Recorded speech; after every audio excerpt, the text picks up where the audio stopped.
ఒక check bounce, ఒక dishonour of check, ఈ రెండింటి మధ్య డిఫరెన్స్ ఏంటంటే, ఒక బ్యాంక్ లో ఒక చెక్ డిపాజిట్ చేసినప్పుడు ఆ బ్యాంక్ లో ఆ అమౌంట్ మనకు క్యాష్ కాకపోవడం, దానికి రీజన్స్ వచ్చేసి బ్యాంక్ లో ఆ అకౌంట్ లో అమౌంట్ లేకపోవడం వల్ల కానీ, లేదంటే చెక్ మీద సిగ్నేచర్ మ్యాచ్ అవ్వకపోవడం కానీ, లేదంటే చెక్ ఇచ్చిన వ్యక్తి ఈ చెక్ ని హోల్డ్ చేయండి అని చెప్పినప్పుడు కానీ, ఎప్పుడైతే మన చెక్ క్యాష్ అవ్వదో ఆ సిచ్యువేషన్ ని మనం డిసానర్ ఆఫ్ చెక్ అని చెప్తాము.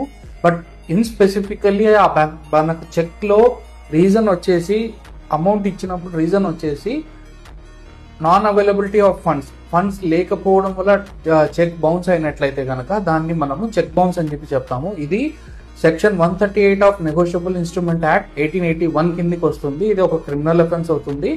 చెక్ బౌన్స్ ఓన్లీ అమౌంట్ లేకపోవడం వల్ల చెక్ బౌన్స్ అయిన సిచ్యువేషన్ లో మాత్రమే మనము చెక్ బౌన్స్ కేసెస్ అయితే ఫైల్ చేస్తాము.